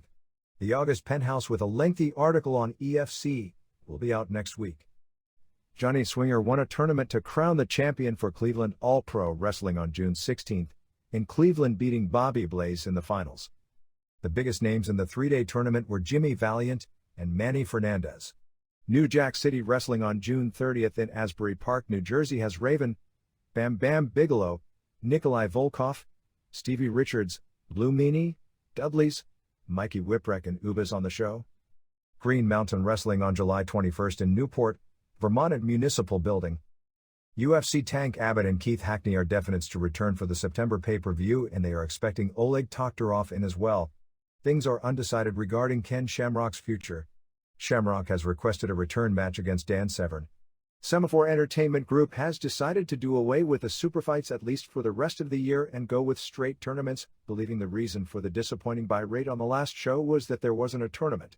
The way things stand now, the earliest they'd revive the superfight format is February 1997. Semaphore Entertainment Group isn't expecting anything special when it comes to buy rate for the July show. "We know we're getting killed," said Semaphore Entertainment Group promoter David Isaacs when it comes to the next buy rate, because it's coming one day before the Mike Tyson-Bruce Seldon fight. UFC is sold mainly on Barker Channel ads, and with Tyson being the draw that he is, UFC's number of ads is going to be cut way down to make room for constant Tyson ads. They're going to push radio harder. WCW. As for the identity of the third party in the July 7 main event, it's really a secret. Lex Luger, which was the original plan, I can't see happening because it would be almost an exact duplicate of the Steve McMichael angle, and it's too soon to do it again. It could still happen, but I don't think it will. Bischoff, Hall and Nash were discussing names this past week, with Mabel as the top candidate, Crush being considered for a brief period and then dismissed. All agreed Bret Hart would be the best candidate, and WCW even floated the idea it would be Hart on its hotline over the weekend. You'd think after the lawsuit they'd refrain from doing that crap, but Hart has turned down every offer thrown his way. Supposedly Bischoff has in the past few days told Hall and Nash to trust him on this one, but admitted that if they bring someone other than Hart in, and it isn't going to be Hart, that it will come across as a letdown. It also could be another WCW wrestler turning on the company. Nitro on June 24 from Charlotte, 6,000 fans, 4,238 paid, $48,199, was largely a waste of time. The best match was Rock and Roll Express losing to Arnold Anderson and Chris Benoit, and it didn't even come close to 2 stars, and several of the matches were worse than awful. Blue Bloods vs. Public Enemy was well into the negative star range, and Barbarian vs. Eddie Guerrero was bad on so many levels it was mind-boggling. The positives of the show were that Tony Schiavone did an excellent job hyping the next pay-per-view, and they did a great job of building to the one notable thing on the show, the TV main.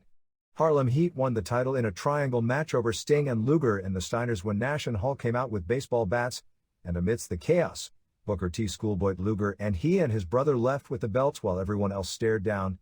About a zillion Charlotte police officers were in the ring with their hands on their guns in a standoff with Hall and Nash. Kevin Green was also there, saying he and Randy Savage and two others would challenge the Four Horsemen after football season ends, and he also interfered several times in the Savage vs. VK Wall Street match, including posting Wall Street leading to the finish. The crowd continually chanted, "We want Flair." Flair was there, but I guess to avoid the tremendous face reaction he would have gotten, he never came out during the live show except for an interview they did backstage. Even though the show really dragged, to the point the increase from hour to hour was the weakest to date, it still handily beat the WWF's Raw in the ratings, which is a big deal since it came the day after a major WWF pay-per-view event. Nitro did a 3.2 in the first hour and 3.3 in the second for a combined rating of 3.2 with a 5.7 share, to Raw 2.7 and 4.5 share. The Nitro replay set an all-time record doing a 1.6 rating with a 3.9 share. It was reported in various media outlets that Green received $100,000 for doing the match at the pay-per-view. Don't know the real number other than it was slightly less than the announced figure. Speaking of that match, whatever happened to Green's wife and McMichael's dog in the back? The bruises on the face of Chris Benoit and Kevin Sullivan these past 2 weeks have been makeup and not from the match. Added to the July 7th pay-per-view show are Diamond Dallas Page vs. Jim Duggan for the ring and Dean Malenko vs. Disco Inferno for the Cruiserweight title. The Charlotte crowd was there only to see the Horsemen and was either dead for almost everyone else or heavily booed babyfaces like Rock and Rolls. They were against Horseman Savage, who was wrestling Flair in a dark match later in the show, Green and Guerrero, whose match had the 70s big man Littleman psychology with the underdogs scoring the upset at the end that doesn't fly in the 90s. After the lawsuit was filed, they had to cut out a lot of Rhodes commentary on the June 22nd Saturday night show. Randy Savage will be on the July 2nd Regis and Kathy Lee show. Other weekend ratings saw WCW Saturday Night do a 2.2, Main Event a 2.0 and Pro a 1.3. June 19th TV tapings in Gainesville, Georgia before 1,800 fans, 900 paying $6,000, saw for June 22nd. Kevin Sullivan and Pat Tanaka brawled out of the building, Conan beat VK Wall Street, Harlem Heat beat Fire and Ice, and they teased the beginnings of a Fire and Ice breakup after the match. Medusa beat Debbie Combs in a very short and not good match. Rock and Roll Express beat Anderson and Benoit via DQ for an over-the-top rope call. For June 29th, Rey Mysterio Jr. over Billy Kidman in a 3-minute match said to be fabulous. John Tenta, with a bandage around his head and eye patch, beat Bobby Eaton and Sting, and Lugeron Savage beat Meng and Barbarian and Max. For July 6th, Rock and Roll's no contest American males when Anderson and Benoit ran in and destroyed both teams. Rock and Rolls played subtle heel before the run-in. Benoit beat Cobra in a terrible match, and Sting and Luger and Savage beat Dick Slater and Wall Street and Mike Enos, using that name instead of the Mauler. Texas House Show lineups July 31st to August 3rd are Giant vs. Luger, Savage vs. Flair, Conan vs. Wall Street, Nasty Boys vs. Public Enemy, Mysterio Jr. vs. Malenko, Guerrero vs. Benoit, and Tena vs. Bubba. July 24th to July 27th run through Ohio, Indiana, and West Virginia has Savage vs. Flair, Heat vs. Steiners for tag titles, Malenko vs. Guerrero, Nasty Boys vs. Public Enemy Dog Collar, Tenda vs. Bubba, and Alex Wright vs. Disco. Prelim estimates for buy rate for the Great American Bash pay-per-view were in the 0.5 range. The New York show on June 30th will sell out as they had 3,700 tickets and $77,000 sold as of a week ahead. Hartford's advance was $49,000, Philadelphia was $30,000, and Landover, MD for Nitro, was $41,000. WWF. Besides the 6-man main event, also at the International Incident pay-per-view will be Undertaker vs. Goldust, so Undertaker can get his win back, and now that Goldust doesn't have the IC title, he can do a lot more jobs. Mankind vs. Jake Roberts and Savio Vega vs. Justin Bradshaw, and I'll assume Smoking Guns vs. Body Donas. Raw taping on June 24th in Green Bay before a sellout 4,660 paying $73,515 opened with Don Callis of Winnipeg getting a tryout match losing to Barry Horowitz. Callis was described as a cross between Raven and Bob Holly. and looked okay. Mankind beat Duke Dries with Roberts doing commentary. Mankind attacked Roberts and left him laying after the match. Shawn Michaels beat Marty Jannetty in a 3¼ stars match. Jannetty and Leif Cassidy are now both managed by Jim Cornette. In a non-taped segment, the Bodydonnas did a face interview to try and ensure them getting the right reaction since their turn hasn't taken. The fans booed them anyway all through the interview and also on the live show. The live show then went on with Ahmed Johnson over Hunter Hearst Helmsley with the Pearl River Plunge. Bodydonnas beat Brooklyn Brawler and Jerry Fox. Cloudy chased after Sunny after the match. Sunny said she was bringing in a singles wrestler. My guess is it'll be Ron Simmons because of that age-old pro wrestling heat attempting tradition, which never works in fact like it does in booking office theory, of matching a black man with a white woman. Vader and Bulldog and Owen Hart beat Aldo Montoya and Vega and Horowitz. Pillman did another interview where he asked McMahon for his goddamned money. Goddamned was edited off the West Coast feed of the show but aired on the live version. Undertaker beat Steve Austin via DQ when Goldust threw dust in Undertaker's eyes. Match was long and boring. Jerry Lawler tried to get it over that Paul Bearer was turning heel on Undertaker. After the live show, Vader and Bulldog beat Godwins. Pillman did another interview and argued with Vega. Vega beat Bradshaw but after the match Bradshaw hit him with the bell and hung him. Goldust beat Mero. During the match Marlena came to ringside and started coming on to Sable. A lesbian angle? Where in the world did they ever come up with that? Warrior beat Owen Hart via DQ when Bulldog and Vader did a run-in and they left Warrior laying. Johnson beat Bart Gunn. Sonny got a big reaction but the match didn't. Dirty White Boy Tony Anthony debuted as Plumber J.L. Hopper and put over Mero and in a long match that wasn't good. Anthony looked to have gained a lot of weight since his SMW days. Michaels beat Billy Gunn in a very good match. After Bulldog, Hart and Vader did a run-in but Michaels escaped. Team Cornette did an interview and they did a gimmick that they were arguing with Warrior over a cellular phone in his car. Then on the phone also were Michaels and Johnson and before you know it, all three hit the ring.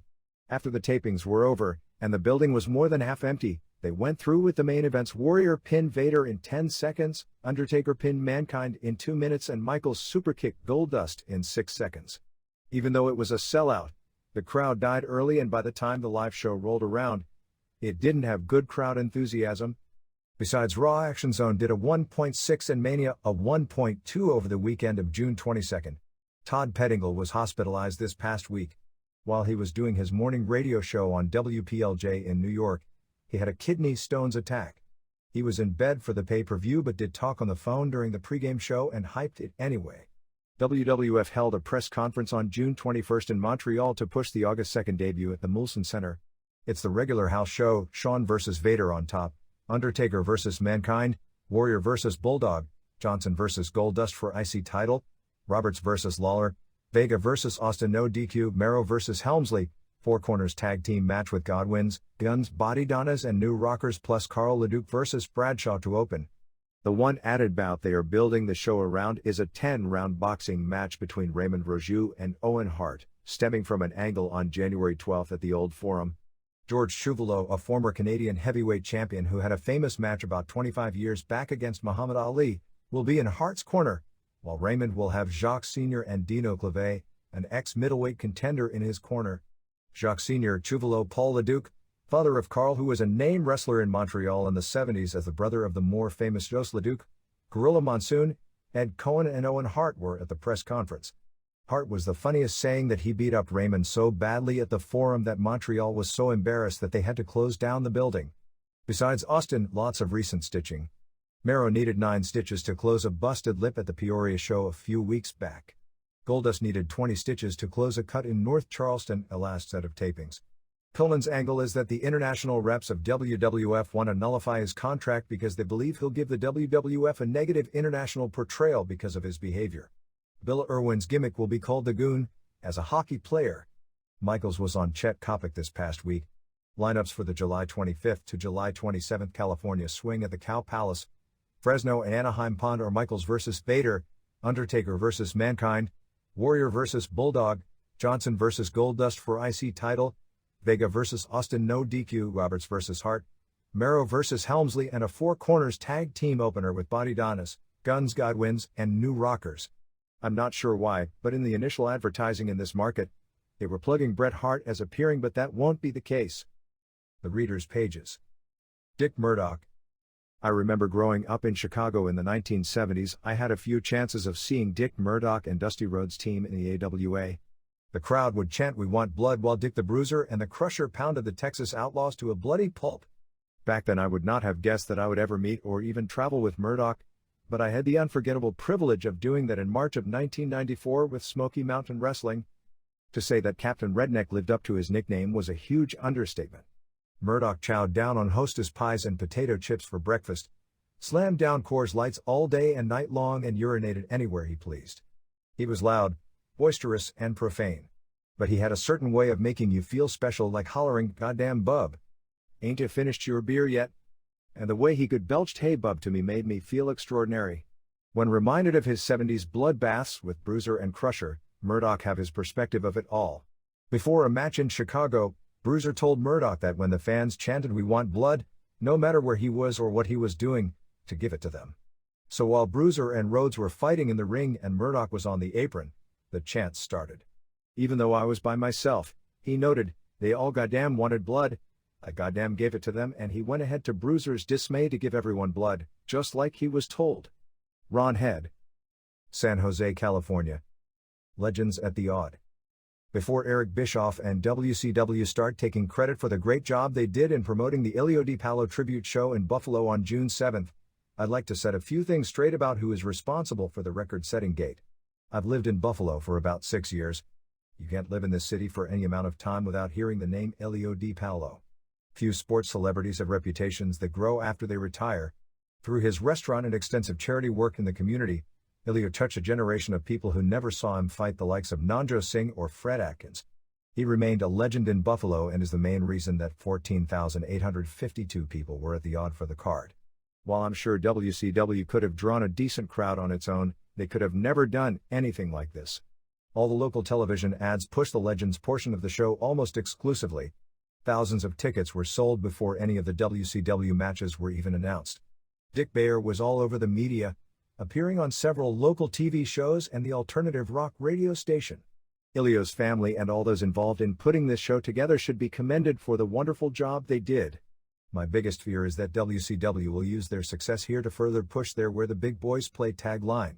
The big boys that drew this house were Ilio, Bruno Sammartino, Johnny Powers, Dick Bayer, Waldo Von Erich, and the other legends. As far as the WCW portion of the show, I thought the Nasty Boys Public Enemy Street Fight and Page Wright were the only above-average matches. I was stunned by the huge pop for Jim Duggan's entrance. Putting him against hometown favorite Lex Luger was the sort of stupid booking mistake I've come to expect from WCW. I thought Bruiser Bedlam got himself over better in a Legends match than most of the WCW heels. Tim Dalton. Buffalo, New York. Pancrase. The Pancrase May 16th show at Budokan was all shoot matches. The 1996 Truth Tour has been shoots only, and I haven't even seen any questionable fights. It was evident that during the 1995 Eyes of Beast Tour that Pancrase became pure shoot events. Ken Shamrock's commentary for this second pay-per-view for longtime Pancrase fans was not good at all. He didn't study enough preparing for this event, so he missed many important points on the show. In the Semi-Schlitt vs. Manabu Yamada match, Schlitt broke Yamada's rib in the very early stages of the fight. Even the expert Pancrase reporters didn't notice it on the spot. The JARA cable TV show has excellent commentary with a guest commentator, and the guest for the Budokan event was Yamada himself. On the show he revealed all the unanswered questions about the match and why he lost to such a green fighter. At the time it looked like the doctor was examining Yamada's bloody mouth. He was actually asking him, "Are you okay with your broken rib?" In Japanese. Both JARA Television and the martial arts magazines mentioned Yamada had a broken rib, but Shamrock completely ignored it. I really don't know why. Schlitt's choke was of elementary level, and in no way would Yamada have to submit under normal circumstances. However, his awkward facial expressions were due to the rib injury and not because of Schlitt's weak and incomplete choke sleeper. Also, Schlitt was a semi-finalist in the famous Hokuto flag karate tournament, not the champion. The ring announcer for this card was the famous Mitsuru Miyata of All Japan Kickboxing Enterprise. That was also quite interesting because in Japan, all the martial arts promotions usually hate one another. In particular, the martial arts organizations hate any pro wrestling organization. However, Pancrase is well liked and respected by most of the other martial arts organizations, so that Miyata did the ring announcing for the Pancrase show. The one exception to this statement is Satoru Sayama's shooting organization, which claims it is the only 100% shooting promotion in the world, and they badmouthed Ken Shamrock publicly many times. This is probably why when Shamrock was talking about Yamada's career, he completely ignored that he was a star with Sayama's shooting promotion before joining Pancrase. It was true that Yamada was a karate expert, but all the Japanese fans know of Yamada as the ex-star from shooting, and I doubt many fans in Japan even knew Yamada was a karate man. As for the Rishi Yanagisawa vs. Oleg Toktarov match, Toktarov underestimated the quality of the Pancrase fighters and didn't study the rules enough so that Yanagisawa scored the victory and the fans liked it. I suspect Toktarov would have a hard time reaching the top level in Pancrase, although I rate him very highly as a true all-around shoot fighter. During the Guy Mesger vs. Minoru Suzuki match, there were major mistakes and omissions in Shamrock's commentary. I think Japanese fans hearing the commentary would be mad at Shamrock while listening to the English pay-per-view. First of all, this was a theme match. Suzuki had agreed to do an all-standing fight against Mesger because their previous fight was stopped by the doctor, and Suzuki wanted to prove himself when it comes to kicking and punching. I like Mesger very much, and he's a rising star who has potential to be a top star. However, his ranking of number 6 in Pancrase is quite fair because I believe he currently would have no chance to beat any of the top 6 fighters. Once Suzuki would put Mesger on the ground, there would be no chance that Mesger could beat Suzuki. Martial Arts Magazine reports had the same viewpoint, and it was considered that Suzuki put himself in a handicap situation in this match. The Jira Show and all the magazines mentioned that this was a theme match, however Shamrock never mentioned this important point. In that regard, Mesger's win was a fluke. However, it is very hard for Americans to understand that wins and losses are not that important in Pancrase, which is also the reason they consider themselves pro wrestling. The Japanese culture believes in traditional Japanese pro wrestling. The job of a wrestler is a very honorable thing, and the casual wrestling fan understands it culturally because of the samurai death beauty history. That may be very hard to explain to American television viewers. Unlike in UFC, there are many chances for them to do a rematch, so Suzuki will get a total match with Mesger for sure. Suzuki's style has always been like that, and he is one who will try a different professional fight format within the shooting context. Also, Suzuki's nickname is not Wind.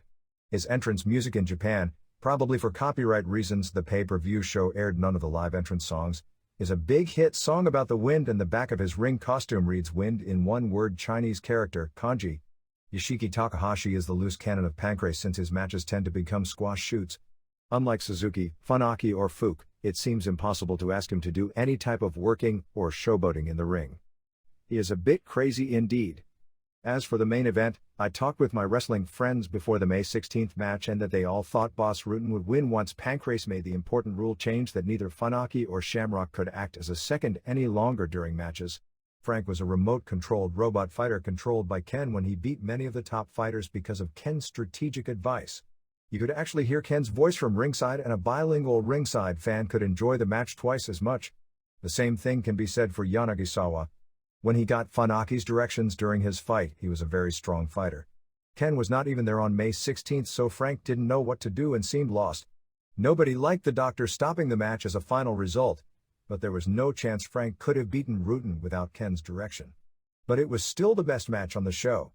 I don't know the true attendance at Budokan, but it was not close to full at all since the main event pitted 2 non-Japanese fighters against each other. That's the reality of pro wrestling. Tadashi Tanaka, New York. This is the end of this conversion. Be sure to comment and subscribe. See you next time.